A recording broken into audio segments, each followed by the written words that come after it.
I want to thank everybody for being here today. We've had a briefing to discuss an extraordinarily cold weather system that will be sweeping across the entire state of Texas.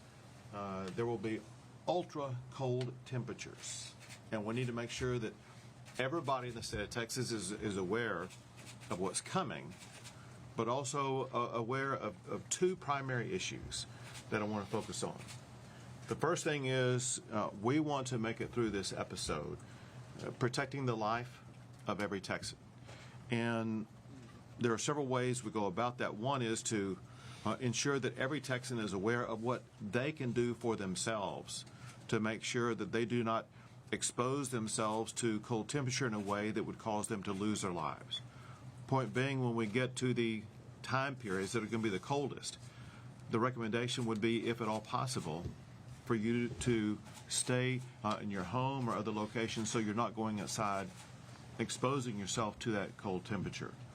There will be additional information provided by Chief Nim Kidd that will be discussing warming centers in regions across the state of Texas in the event that anybody needs access to a location to keep themselves warm. The second thing we want to emphasize, because I know a lot of people are concerned, is the power going to stay on? And as we will explain in detail, we feel very good about the status of the Texas power grid and ERCOT to be able to effectively and successfully ensure that the power is going to stay on throughout the entirety of this winter storm episode. A couple of key things I want to cover, then I will pass it on to others to talk about. One is that there's going to be a lot of cold weather coming in beginning on Saturday through Wednesday. And you'll just see it moving in from the north and going all the way to South Texas. And so for those several days, beginning on Saturday, depending upon where you are, and then Saturday night, Sunday, all the way through Wednesday, you just need to be well prepared for a multi-day long period of being surrounded by extraordinarily cold weather. One thing that is less predictable, but based upon current predictions, is in our favor, and that is there's not a lot of precipitation that is expected to take place in the state of Texas during the storm. Now, there are certain areas based upon certain models that show that for 1 or 2 days that there could be some precipitation in central and in East Texas. But there's just no high level of probability at this time that that's going to take place. If it does, obviously, there are extra precautions that need to be taken. Anybody who gets out on the road and drives in an area this cold that has any precipitation on it needs to understand that it's a very dangerous situation. If you do not need to be on the road, don't go on the road for a day or two. That's a way that you yourself can ensure that you're protecting your life. Everyone knows that if you're driving on icy roads, sometimes it's difficult to really see with your own eyes that there's ice on the road until you hit your brakes and you lose control of the vehicle.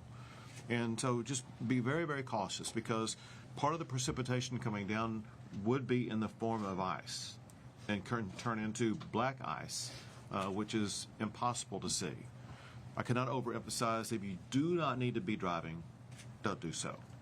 Second, when precipitation comes down, it can weigh on trees and other objects that, because of the weight on trees and tree limbs, it can they can fall and hit power lines. And as Pablo Vegas will tell you more about here shortly, we want to make sure every Texan is fully informed about what to do in the event that a power line falls. Because in the state of Texas, there are several participants in the process of providing you power. One is the ERCOT power grid.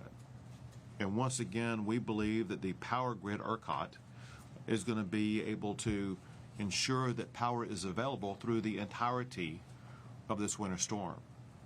There are chances, depending upon where you live, that power lines that deliver the power to your home could go down.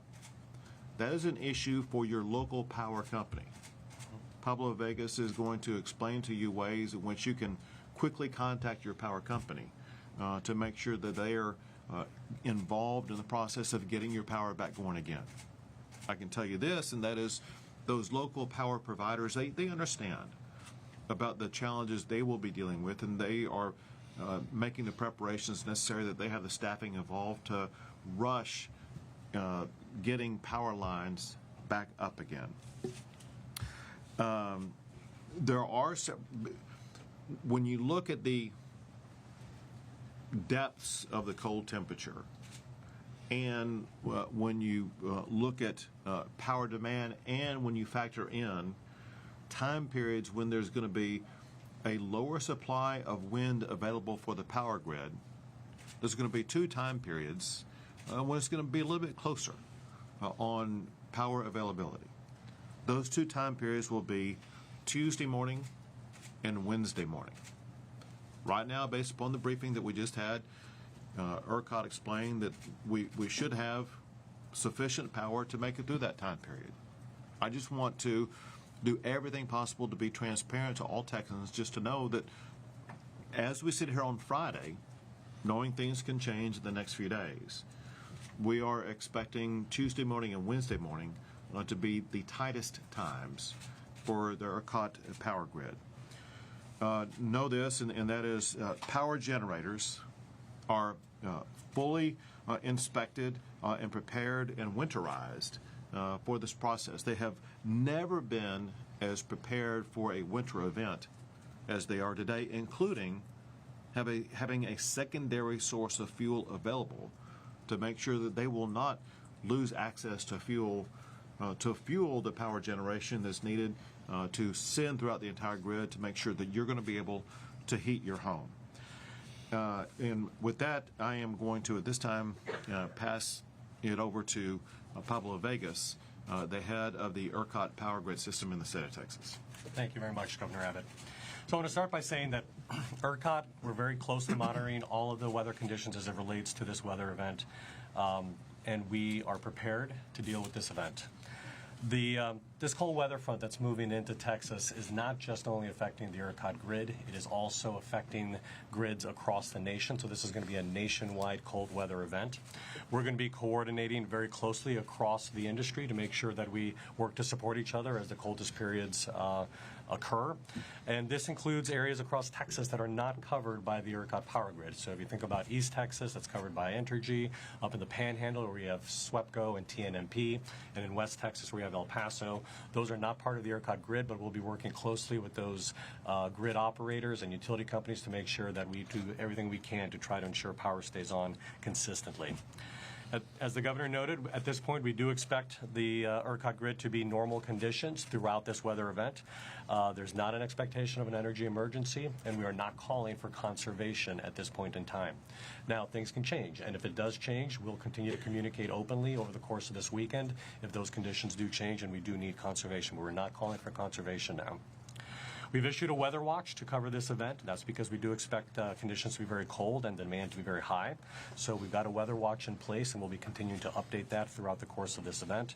You can go to our website, ERCOT.com, to get information about the weather. You can also use our mobile app. Our mobile app will have information about that too. I want to let you know and reassure you that we are using every tool in our toolbox to make sure that the grid is going to be absolutely ready and prepared to deliver energy to all Texans throughout this weather event. The grid is better prepared than it has ever been before, in particular as it relates to cold weather events like this that is approaching.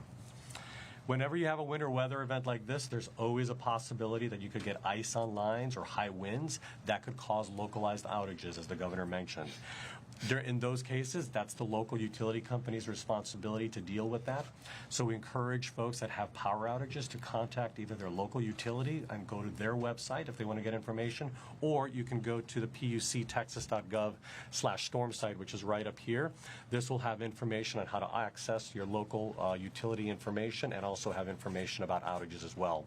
We're going to add this link to the ERCOT site, so it's very simple for folks to find. If they don't remember this, if they come to ERCOT because they want to check what's going on, they'll be able to see this as well to get access to that. I want to emphasize a few things that we're doing around winter preparedness to make sure that we're going to be getting through this without any problems. First off, the weatherization inspections. We've completed nearly 1,800 weatherization inspections across power generation and transmission facilities over the last couple of years. We're on track to do 450 this winter alone in order to ensure that everybody is weatherized and prepared to get through this weather event. We have been working with generators as well as transmission operators to schedule the maintenance on their system in between the very hot summer that we completed this summer all the way to this winter event. They've been taking their outages and doing maintenance on their power facilities to make sure that they're ready to perform during a tight weather event like this. And the fleet looks like it's in good condition.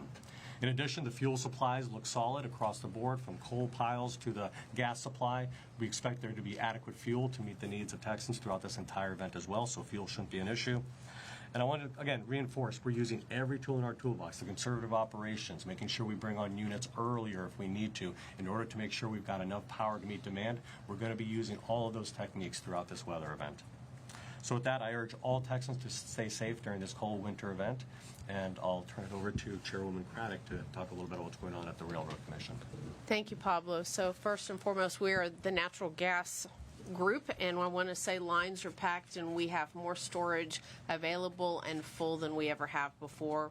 We too at the Railroad Commission have done a lot, about 1,400 inspections and finished our Tier 1 inspections by the end of December. So our people are ready to go as well, and we've sent out notices to operators to remind them of the storm so they are ready to go as well. Look, gas is flowing to our local distribution companies, which is obviously the gas going into your home and to your businesses. Again, if there's an outage there, which we don't anticipate, you're to call your local company for that. But we anticipate your gas is going to flow to keep your home warm. We have been consistently meeting with our regulated industries. In fact, we have a call regularly, and our next one's at 2 o'clock if there are any issues, but we haven't seen any. We are seeing everybody ready to go. CNG trucks are pre-positioned as a precaution across the state in case there is natural gas issues. We're obviously in contact with all the other agencies that you see sitting here, as well as, I will say, the PUC, the Railroad Commission, and ERCOT have great communication, I think, and I appreciate our partners. And the last thing I want to remind people, and I know that Nim will talk about this as well, safety is really important. Not just don't get on the roads, but also if you're using natural gas, make sure if you smell gas to call and for safety. Don't put a propane tank in the middle of your house. Be sure you are smart about using gas. This is a safety issue for all of us. So we appreciate the fact that our natural gas is going to flow across the state, and we've got plenty of it. So we think we'll have a good winter storm this cycle. Thank you. And now Chief of the Texas Division of Emergency Management, Nim Kidd. Thank you, Governor. Life safety is our number one priority for first responders across the state. Our second priority is going to be the protection of property. And in doing that, we really need to talk about people, pipes, pets, and plants. As we talk about people, you'll see the map of the warming centers. These 152 locations across the state right now are opened and operated by our local government partners. In each of these major cities and the websites, you can go to that local government and they will tell you when it is open and closed. But to start with, Texans can go to tdm.texas.gov/warm. It's the first click on the home page. That will also take you from warming centers to a place where many of our communities across Texas are going to be below freezing for 80 to 90 hours. And in some challenges, that can cause a problem for pipes. So on our website also, you have a list of all of the licensed plumbers in the state of Texas. I'm urging all Texans to take this afternoon, today, to start preparing to protect their homes and their businesses. And in doing so, we have these resources available to you. As the chairwoman said, carbon monoxide poisonings always happen during these type of cold weather events. And I need your help in getting this message out because these are preventable injuries and deaths. You should never run a generator inside your home. You should never run your car inside your garage with the garage door closed. And if you're going to have gas or wood-burning appliances inside the house, make sure that you have ventilation. There's no reason for people to stay cold in their home with all of the warming centers that we have across the state. So we feel that we're really well prepared for this. Last thing is, it's always a good time to check your emergency supplies. Take the day to stock up to make sure you have your normal supply of bottled water, to make sure you have plenty of food in the house. We believe that everything is going to go smoothly from a power generation and distribution side, but one person in a car wreck can take out a power pole that takes out a power line, and in these cold conditions, to be below freezing for so many hours, to get that power back on at the local level could take a lot longer than any of us want. So what we want you to do is make sure the Texans are prepared. And finally, we're already talking to some of our school district superintendents that are talking about closures on Tuesday. So we want to make sure that parents are checking with their school districts to make sure that if schools are closed on Tuesday, they have a plan for the kids for those days. Again, life safety is our number one priority, and then property protection is our second priority. And Governor, with that, remarks. Thank you. I want to emphasize one last thing that Chief Kidd made reference to, and that is because of the ultra-cold temperatures for such a prolonged period of time in certain areas, there's going to be certain areas where there's a much greater risk of having problems with your pipes. The best time to take action to prevent your pipes from eventually bursting would be today or tomorrow. So take swift action to be prepared for several days of ultra-cold weather. With that, we'll take a few questions.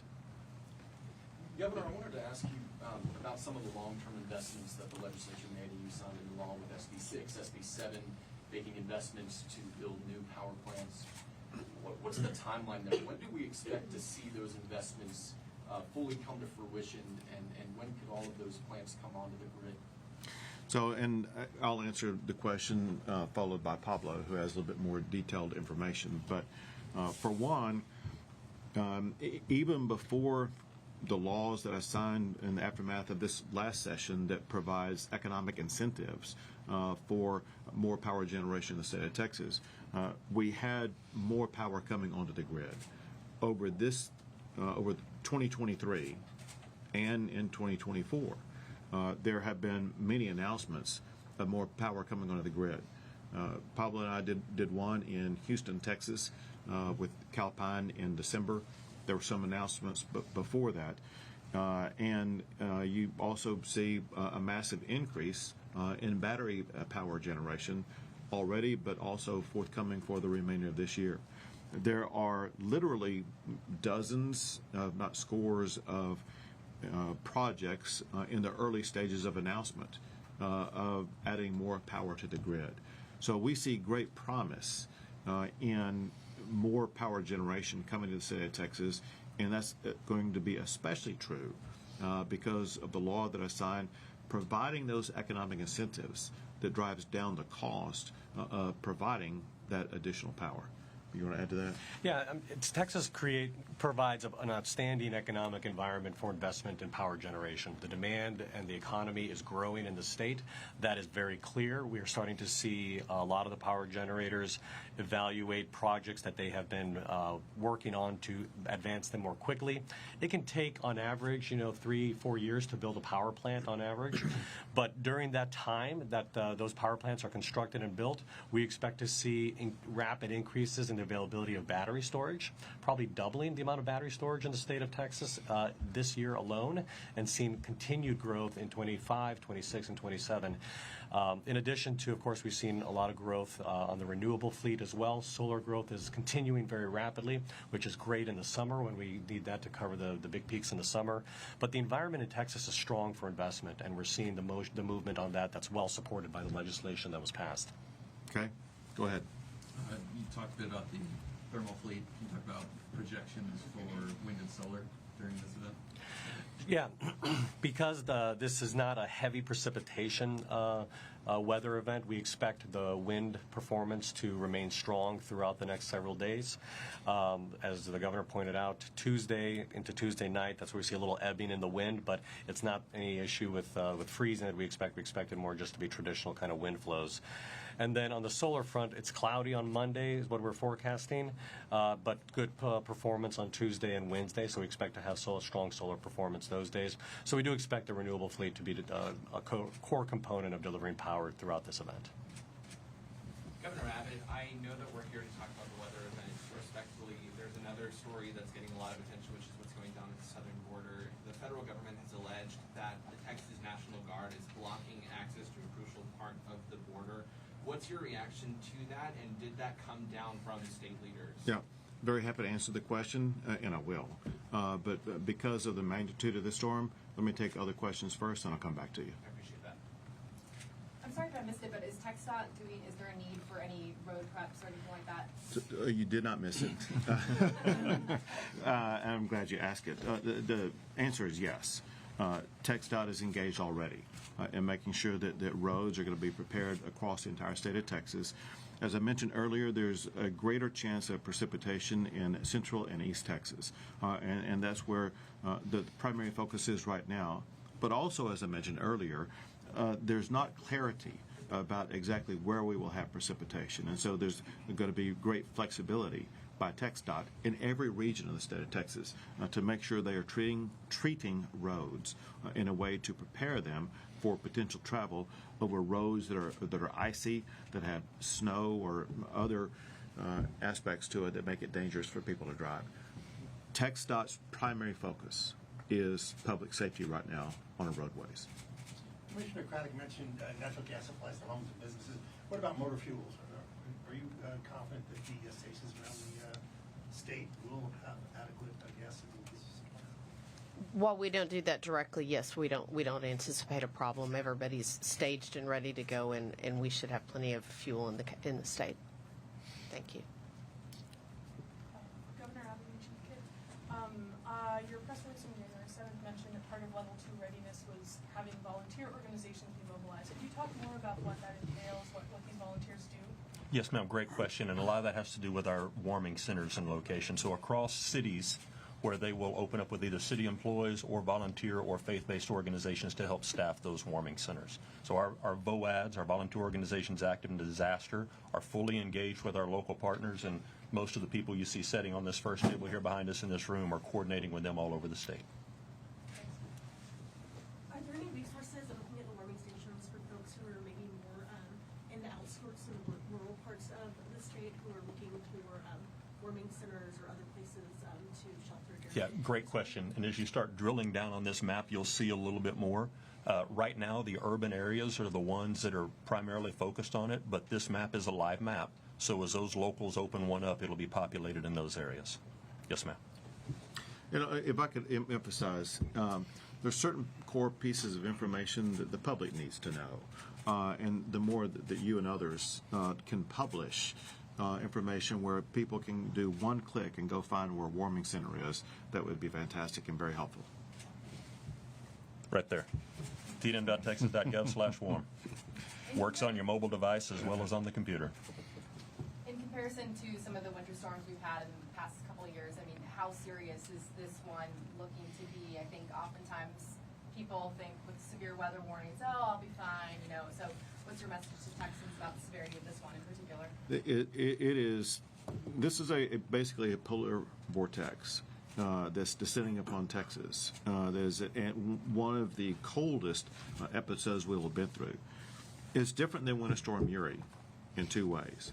One is that it will not last as long as Winter Storm Uri.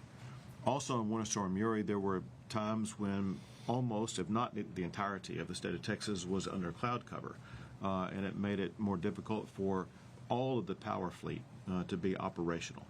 And so what people should expect is this, and that is this will be one of the coldest episodes they will have lived through in the state of Texas. It will last for several days, but it will not be anything close to what we experienced during Winter Storm Uri. And I could emphasize we're much, much more prepared for this than we were for Winter Storm Uri. And Governor, if I can add, please. those that may have to work outside, this is dangerous cold. Right. I mean, you look at the Panhandle all the way down into Midland, Abilene, cross over to the Waco area, it's going to be 80 to 90 hours of below freezing. It's not getting above freezing. You're going to have, as this front comes in, the wind chills are going to bring down, and then the wind chills won't be as devastating. But anything that is left outside or going to be outside will freeze. And I think that's unusual for a lot of Texans. Governor, when you get to Michael's question, could you also address the remark you made about shooting illegal aliens? Sure. Especially given the mental health component Yeah. you guys have talked well Yeah, about. we'll get there. We're storing up questions. All right, we have time for those two questions. All right. First, with regard to what's going on, I think you're talking about what's going on in Eagle Pass, right? Yeah. So Texas has the legal authority to control ingress and egress into any geographic location in the state of Texas, and that authority is being asserted with regard to that park in Eagle Pass, Texas, to maintain operational control of it. With regard to your question, listen, I was asked a question to legally distinguish between what Texas has the legal authority to do and what would be illegal to do. And I explained in detail all the different things that Texas is doing that we have the legal authority to do, and pointed out what would be illegal to do. It's that simple. You were not making a tongue-in-cheek remark that someone like the El Paso shooter could see the Absolutely not. Yeah, and I was asked to point out where the line is drawn about what would be illegal, and I pointed out something that's obviously illegal. All right, thanks. Thank you.